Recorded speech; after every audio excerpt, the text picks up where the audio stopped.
Friends, welcome to our online classes. आज हम बात करेंगे टाइप्स ऑफ गवर्नमेंट बजट के बारे में। Types of government budget. Government budget basically दो पार्ट में डिवाइडेड है, बैलेंस बजट, एक unbalance budget. Balance budget and unbalance budget, इसको जानने से पहले आपको पता होना चाहिए कि गवर्नमेंट एक नॉट फॉर प्रॉफिट ऑर्गेनाइजेशन यानी एनपीओ है। मीन्स उन्हें प्रॉफिट्स और लॉसेज नहीं होते, उन्हें सरप्लस एंड डेफिसिट होते हैं। मीन्स अगर उनके पास एक्सेस फंड है, लेस उनके सारे एक्सपेंडिचर्स हटाकर, तो उनके लिए वो सरप्लस है। और उनके पास अगर एक्सेस एक्सपेंडिचर है और फंड्स कम है, तो उनके लिए वो एक डेफिसिट है। तो इसलिए गवर्नमेंट एक एनपीओ है, यानी नॉट फॉर प्रॉफिट ऑर्गेनाइजेशन। तो उनके लिए बैलेंस बजट का मतलब है जब उनकी रिसीट्स, जितना उन्होंने पैसे रिसीव किए हैं वो इक्वल हो जाए जितना उन्होंने एक्सपेंडिचर किया है। जितने फंड्स उनके पास हैं इज़ इक्वल्स टू एक्सपेंडिचर, तो उनके लिए वो बैलेंस बजट है। और ये रिसीट्स और एक्सपेंडिचर हमेशा गवर्नमेंट के लिए एस्टिमेटेड होते हैं। अनबैलेंस बजट फर्दर दो पार्ट में डिवाइडेड है। अगर रिसीट्स ज़्यादा हैं तो उनको होगा सरप्लस, अगर रिसीट्स कम है एक्सपेंडिचर्स ज़्यादा हैं तो उनको होगा deficit. Means receipts are greater than expenditures, means उनके पास सरप्लस या फिर एक्सेस फंड्स हैं। यहाँ पर receipts are less than expenditures, means उनके पास फंड्स की कमी है, मीन्स डेफिसिट है। तो गवर्नमेंट बजट के मेनली दो type, balance budget and unbalance budget. Unbalance budget में surplus budget and deficit budget. जो मेन कंसर्न है गवर्नमेंट की वो होती है हमेशा डेफिसिट बजट।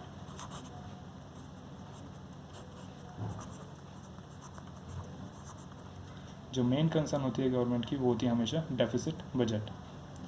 डेफिसिट बजट आपके लिए क्रिएट करता है क्राइसिस। गवर्नमेंट और इकॉनमी दोनों के लिए वो क्राइसिस क्रिएट करता है। कैसे? अगर आपके पास बजट्स नहीं होंगे या फिर आप नीड्स फुलफिल नहीं कर पा रहे किसी भी इकॉनमी की, तो इसका मतलब है कि आप, हो सकता है बोरोइंग्स करने पड़े आपको, या आप लोन लेंगे, लोन के साथ साथ आपको उसकी इंटरेस्ट पेमेंट करनी पड़ेगी, यानी फ्यूचर में आपके ऊपर बर्डन बढ़ेगा। क्राइसिस अगर होंगे तो आपको लोन्स लेने पड़ेंगे उन क्राइसिस को कंप्लीट करने के लिए, या फिर उन क्राइसिस को ख़त्म करने के लिए। और क्राइसिस को ख़त्म करते हुए जो आपने लोन लिए हैं उनकी आपको फ्यूचर में इंटरेस्ट पेमेंट करनी पड़ेगी, जिसकी वजह से हो सकता है आपको और भी प्रॉब्लम हो फ्यूचर में। तो डेफिसिट बजट किसी भी कंट्री के लिए एक मेन प्रॉब्लम है, या किसी भी गवर्नमेंट के लिए एक मेन प्रॉब्लम है। अब डेफिसिट बजट फर्दर 3 पार्ट्स में डिवाइडेड है। डेफिसिट बजट का मतलब क्या होता है? Estimated expenditure is greater than estimated receipts. It means excess of expenditure over receipts. Expenditure ज़्यादा है, रिसीट्स कम है, तो वो आपके लिए है एस्टिमेटेड या फिर deficit budget. Deficit budget further दो पार्ट में डिवाइडेड है, 3 पार्ट में एक्चुअली। फर्स्ट पार्ट है आपका रेवेन्यू डेफिसिट। फर्स्ट पार्ट है आपका revenue deficit. Second fiscal deficit.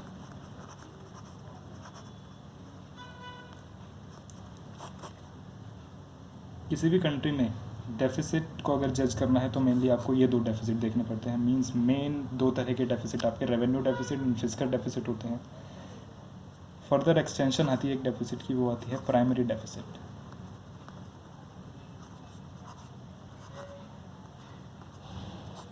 Primary deficit जो थर्ड टाइप का डेफिसिट है आपका। सबसे पहले बात करते हैं हम रेवेन्यू डेफिसिट की।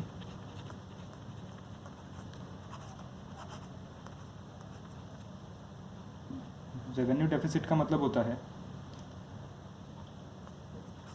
Access of revenue expenditure over revenue receipts. Means revenue expenditure are greater than revenue receipts, means आपने सैलरी, सब्सिडीज़, इन सब चीज़ों पर ज़्यादा खर्चा कर दिया इंस्टेड ऑफ टैक्स और नॉन टैक्स रेवेन्यू आपको ज़्यादा अर्न नहीं हुए, तो वो आपके लिए है रेवेन्यू डेफिसिट। किसी भी फिस्कल ईयर की बात होती है ये, मीन्स एक फाइनेंशियल ईयर की। किसी भी एक फिस्कल ईयर में अगर आपके रेवेन्यू डेफिसिट यानी रेवेन्यू एक्सपेंडिचर ज़्यादा हैं और रेवेन्यू रिसीट्स कम हैं, तो आपको होगा रेवेन्यू डेफिसिट। तो इसका ही फॉर्मूला बनता है revenue deficit is equals to revenue expenditure minus revenue receipts. तो revenue deficit is equals to revenue expenditure minus revenue receipts. अब इससे प्रॉब्लम्स क्या क्या हो सकती हैं, मीन्स इसकी इम्प्लीकेशंस क्या क्या हैं, रेवेन्यू डेफिसिट का मतलब क्या है या फ्यूचर के लिए इम्प्लाई क्या करता है। तो रेवेन्यू डेफिसिट का मेनली मतलब होता है कि गवर्नमेंट अपने एक्सपेंडिचर्स कंट्रोल नहीं कर पा रही, एक्सपेंडिचर्स को कंट्रोल नहीं कर पा रही। मेनली जो रोज़ उनके एक्सपेंडिचर्स होते हैं, मीन्स रेगुलर एक्सपेंडिचर्स, जैसे सब्सिडीज़ प्रोवाइड करना या फिर अपने एम्प्लॉयज़ को सैलरी देना, उसमें कहीं पे लीकेज है। लीकेज का मतलब होता है कि कहीं पे ऐसे एक्सेस एक्सपेंडिचर हो रहे हैं जिन्हें रोकना बहुत ज़रूरी है, या फिर कुछ ऐसे एक्सपेंडिचर जो कि गवर्नमेंट के लिए बर्डन है, उसे रोकना बहुत ज़रूरी है। तो गवर्नमेंट रेवेन्यू डेफिसिट वहाँ पर क्रिएट कर रही है एक तरह से, अगर वो रोक नहीं रही तो। अगर आपका रेवेन्यू डेफिसिट है तो रेवेन्यू डेफिसिट को फुलफ़िल करने के लिए, डेफिसिट को हटाने के लिए सबसे पहले आपको डिस सेविंग्स करनी पड़ेंगी। डिस सेविंग्स कहाँ से, आपके कैपिटल रेवेन्यू या फिर कैपिटल रिसीट्स में से आपको पैसे निकालने पड़ेंगे। कैपिटल रिसीट्स में से पैसे निकालेंगे यानी आपको बोरोइंग्स करनी पड़ेंगी। अगर आपकी बोरोइंग्स इंक्रीज़ होंगी तो यानी फ्यूचर में आपके ऊपर इंटरेस्ट पेमेंट का खतरा है, या फिर आपका जो फ्यूचर का कंजम्पशन एक्सपेंडिचर है वो आपको कम करना पड़ेगा। तो ये भी एक इम्प्लीकेशन हो सकती है। पहली इम्प्लीकेशन आपके लिए कि आप अपने एक्सपेंडिचर्स कंट्रोल नहीं कर पा रहे। दूसरी इम्प्लीकेशन, आपको अपनी सेविंग्स कंट्रोल या फिर डिससेविंग्स, आप अपनी डिससेविंग्स करते जा रहे हैं या फिर आप अपनी सेविंग्स को भी कंट्रोल नहीं कर पा रहे। आपकी सेविंग्स भी डिक्रीज़ होती जा रही हैं धीरे धीरे, जिसकी वजह से आपको फ्यूचर में जाके बोरोइंग्स भी करनी पड़ सकती है और इंटरेस्ट भी ज़्यादा पे करना पड़ सकता है। जो थर्ड इम्प्लीकेशन आती है हमारी, वो है कि आपको अगर रेवेन्यू डेफिसिट को मीट करना है या फिर ख़त्म करना है रेवेन्यू डेफिसिट को, तो बेसिकली आपको कुछ मेजर्स लेने पड़ते हैं या फिर आपको डिसइन्वेस्टमेंट भी करनी पड़ सकती है। मतलब अपनी असेट्स बेचिए, मीन्स अपनी पब्लिक एंटरप्राइजेस बेचिए, तो यानी डिसइन्वेस्टमेंट भी क्रिएट होती है रेवेन्यू डेफिसिट की वजह से। रेवेन्यू डेफिसिट आपके लिए या फिर अगर आप गवर्नमेंट हैं तो एक सिग्नल है आपके लिए कि आप या तो अपने एक्सपेंडिचर्स कम कर दीजिए या अपने टैक्स रेवेन्यूज़ या फिर नॉन टैक्स रेवेन्यूज़ बढ़ा दीजिए। अगर इन्हें कंट्रोल करना है तो ये पार्ट आता है हमारा मेजर्स में कि आप कैसे सही कर सकते हैं रेवेन्यू डेफिसिट को या रिड्यूस कर सकते हैं रेवेन्यू डेफिसिट को। तो सबसे पहला मेज़र है या तो आप अपने एक्सपेंडिचर्स को डिक्रीज़ कर दीजिए। दूसरा मेज़र है या तो आप अपनी रिसीट्स को बढ़ा दीजिए। या तो आप अपने एक्सपेंडिचर्स को इंक्रीज़ कर दीजिए या रिसीट्स को बढ़ा दीजिए, जिसकी वजह से आपका रेवेन्यू डेफिसिट कंट्रोल हो जाएगा। जो सेकंड टाइप के डेफिसिट की हम बात करते हैं वो है फिस्कल डेफिसिट। फिस्कल डेफिसिट आपको बताता है, फिस्कल डेफिसिट तो आपको बताता है excess of total expenditure over total receipts.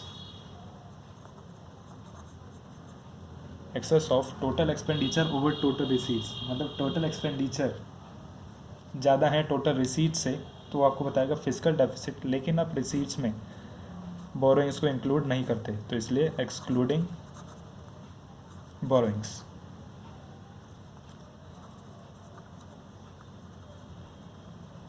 तो एक्सक्लूडिंग बोरोइंग्स इसका मतलब क्या है कि आप अपने टोटल एक्सपेंडिचर पहले कैलकुलेट करेंगे कितने हैं, फिर टोटल रिसीट्स कैलकुलेट करेंगे, लेकिन एक्सक्लूडिंग बोरोइंग्स। आप बोरोइंग्स करेंगे किस लिए? जब तक आपको डेफिसिट नहीं होगा तो आप बोरोइंग्स नहीं करेंगे। तो पहले आप कैलकुलेट करेंगे कि फिजिकल डेफिसिट में आपको डेफिसिट हुआ कितना है, यानी लॉस हुआ कितना है। लॉस को कवर करने के बाद आप बोरोइंग्स करते हैं, तो इसलिए यहाँ पर आप पॉइंट डालते हैं एक्सक्लूडिंग बोरोइंग्स, कि अगर आप टोटल एक्सपेंडिचर में से टोटल रिसीट्स, एक्चुअल रिसीट्स को माइनस करें तो आपके पास आ जाएगा कि डेफिसिट कितना है, और उससे रिलेटेड ही आप बोरोइंग्स करेंगे। इसलिए इसकी एक ऑल्टरनेटिव डेफिनेशन या फिर एक ऑल्टरनेटिव फार्मूला भी होता है कि fiscal deficit is equals to borrowings. Means आपको जितना फिजिकल डेफिसिट हुआ है आप उतनी बोरोइंग्स करते हैं, क्योंकि आपको डेफिसिट को कवर करना है तो उसके लिए आपको बोरोइंग्स करनी पड़ेंगी। मेनली बोरोइंग्स फिजिकल डेफिसिट के लिए की जाती हैं। तो fiscal deficit is equals to borrowings. अगर किसी क्वेश्चन में आपको गिवन हो कि फिजिकल डेफिसिट निकालिए, तो फिजिकल डेफिसिट निकालने के लिए आप डायरेक्टली अगर बोरोइंग्स गिवन हो तो उसे पुट कर दीजिए, वही आपका फिजिकल डेफिसिट है। तो fiscal deficit is equals to borrowings भी कहा जा सकता है।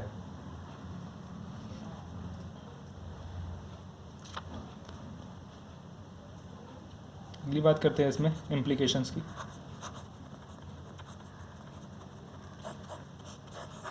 इम्प्लीकेशन मतलब, इसका मतलब क्या है फिजिकल डेफिसिट का? फ्यूचर पर्सपेक्टिव में फिजिकल डेफिसिट की वजह से क्या हो सकता है। सबसे पहली सिचुएशन आती है डेब्ट ट्रैप की।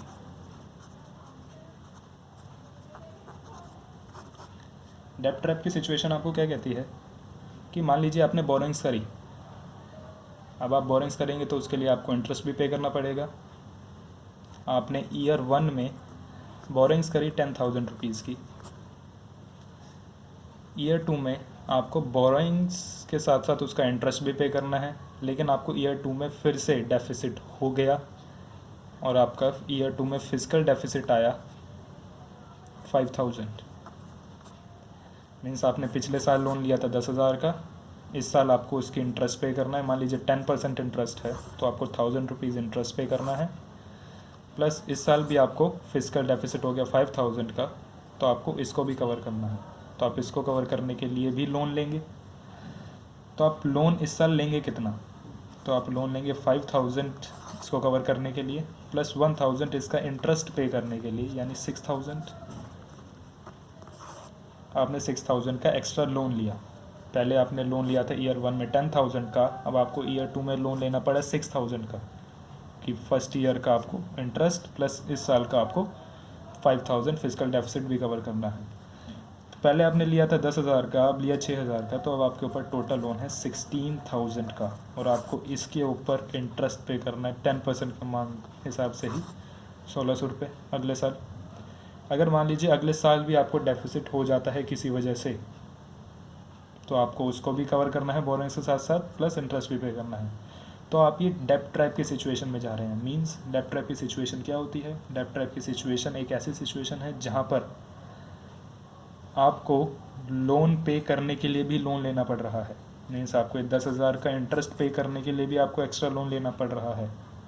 तो ये आपकी सिचुएशन है डेब्ट ट्रैप की। मीन्स कर्ज़े के ऊपर कर्ज़ा या फिर लोन के ऊपर लोन लेते जा रहे हैं।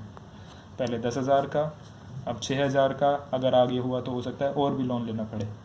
तो ये सिचुएशन होती है डेब्ट ट्रैप की। आप एक ट्रैप में फंस गए हैं, जाल में फंस चुके हैं डेब्ट के।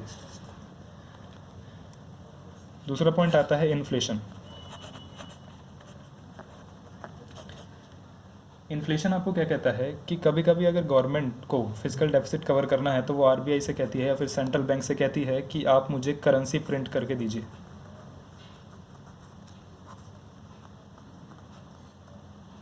करेंसी प्रिंटिंग, करेंसी अगर आप प्रिंट करेंगे तो उसे आप कहेंगे कि आप मुझे करेंसी प्रिंट करके दीजिए, जिसकी वजह से मैं अपना जो सारा लोन है वो सारा कंप्लीट कर दूं।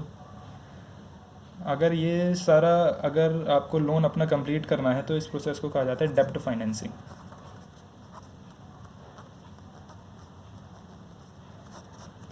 डेप्ट फाइनेंसिंग क्या होता है कि आप सेंट्रल बैंक से कह रहे हैं कि करेंसी प्रिंट करिए ताकि वो अपना लोन पे कर सके, लेकिन अगर वो करेंसी प्रिंट करता है तो करेंसी प्रिंट करने की वजह से बढ़ती है मनी सप्लाई, और अगर मनी सप्लाई बढ़ी तो यानी मार्केट में इन्फ्लेशन भी इंक्रीज़ होगी। इन्फ्लेशन इंक्रीज़ होगी इसका मतलब क्या है कि मार्केट में सारी चीज़ें महंगी हो जाएंगी। तो एक तरह से फिस्कल डेफिसिट आपका इन्फ्लेशन भी क्रिएट कर सकता है। इन्फ्लेशन कैसे क्रिएट करेगा? अगर गवर्नमेंट ने कहा कि आप हमें डेप्ट फाइनेंस करिए, मींस करेंसी प्रिंट करिए, करेंसी प्रिंट करेंगे तो मनी सप्लाई इंक्रीज़ होगी, तो मतलब लोगों के पास पैसा ज़्यादा होगा, लोगों के पास पैसा ज़्यादा होगा यानी मार्केट में पैसा ज़्यादा होगा और चीज़ों की डिमांड ज़्यादा होगी, डिमांड ज़्यादा होगी तो प्राइसेस बढ़ेंगे, प्राइसेस बढ़ेंगे तो मार्केट में इन्फ्लेशन आएगी यानी चीज़ें महंगी होंगी। थर्ड पॉइंट आप करते हैं कि आपकी फॉरेन डिपेंडेंस,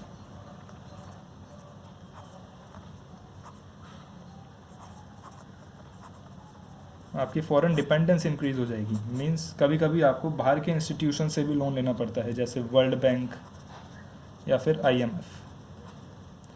अगर इनसे आप लोन लेंगे तो ये अपना अलग इंटरेस्ट रेट चार्ज करेंगे, और ये फॉरेन कंट्रीज़ के बैंक हैं, तो बेसिकली आपकी फॉरेन सेक्टर पर डिपेंडेंस बढ़ जाएगी कि जब तक वो हमें लोन नहीं देंगे या फिर वो हमारा इंटरेस्ट माफ़ नहीं करेंगे तो हमें कुछ ज़्यादा मुनाफा या प्रॉफिट होगा नहीं, तो आप फॉरेन सेक्टर पर ज़्यादा डिपेंड हो जाएंगे, उनकी आपको पॉलिसीज़ माननी पड़ेंगी। जैसा कुछ हुआ था 1991 में, उनकी आपको पॉलिसीज़ माननी पड़ी थी, तो इसलिए फॉरेन डिपेंडेंस आपकी इसके साथ इंक्रीज़ हो जाती है। तो ये आपका फिस्कल डेफिसिट। जो लास्ट तरह का डेफिसिट आता है वो आता है आपका प्राइमरी डेफिसिट।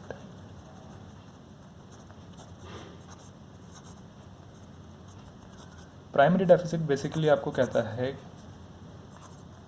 कि आप जितनी बोरिंग्स कर रहे हैं, यानी जितना आपको फिस्कल डेफिसिट हुआ है उसमें से आप इंटरेस्ट पेमेंट हटा दीजिए प्रीवियस ईयर के लोन की। जैसे हमने पहले एग्जांपल लिया था ईयर 1 और ईयर 2 में। ईयर 1 में आपने लोन लिया अबाउट 10,000 का, ईयर 2 में आपने लोन लिया अबाउट 6,000 का, या फिर आपको फिस्कल डेफिसिट हुआ था 5,000 का, ठीक है, और आपको इसकी इंटरेस्ट पेमेंट बेसिकली करनी थी 1,000 रुपये, तो आपको फिस्कल डेफिसिट टोटल हुआ था 6,000 का, ठीक है, क्योंकि आपको इसकी इंटरेस्ट पेमेंट भी करनी है प्लस आपको एक्चुअल फिस्कल डेफिसिट 5,000 का हुआ है। तो प्राइमरी डेफिसिट बताता है कि आपको एक्चुअल डेफिसिट कितना हुआ है। इंटरेस्ट पेमेंट को अगर हटा दें, प्राइमरी डेफिसिट मतलब जो कंट्री के लिए डेफिसिट है, आप इंटरेस्ट पेमेंट हटा दीजिए, सिर्फ अपनी बुक्स ऑफ अकाउंट्स के हिसाब से बताइए कि आपको डेफिसिट हुआ कितना है एक्चुअल में। लोन्स वगैरह की या फिर लाइबिलिटीज़ की बात बाद में करेंगे, आपका एक्सपेंडिचर बताइए कितना एक्सेस है। तो आपका फिस्कल डेफिसिट यानी आपका fiscal deficit including interest payment, उसमें से अगर आप इंटरेस्ट पेमेंट माइनस कर देते हैं, जैसे यहाँ पर है आपका 6,000 फिस्कल डेफिसिट टोटल, अगर आप उसमें 1,000 रुपीज़ की इंटरेस्ट पेमेंट माइनस कर दें तो आपका प्राइमरी डेफिसिट आया है 5,000। आपका टोटल डेफिसिट है 6,000 का, इंटरेस्ट पेमेंट अगर 1,000 की हटा दे तो प्राइमरी डेफिसिट है 5,000 का।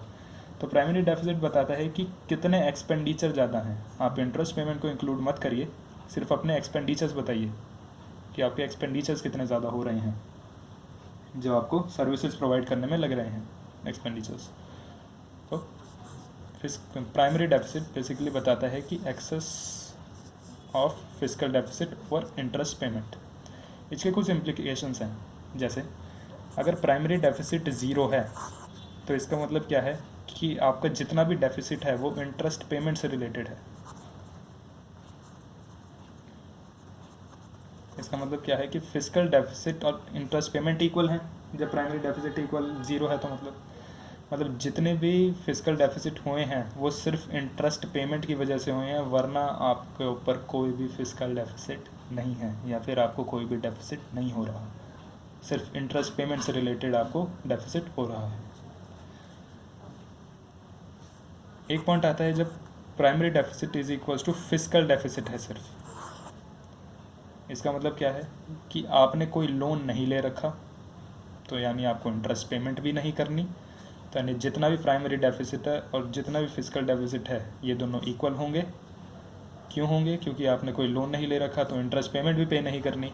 इंटरेस्ट पेमेंट पे नहीं करनी मतलब आपके लिए अच्छी बात है, क्योंकि भाई सारा खर्चा आपका एक्सपेंडिचर्स पे ही हो रहा है।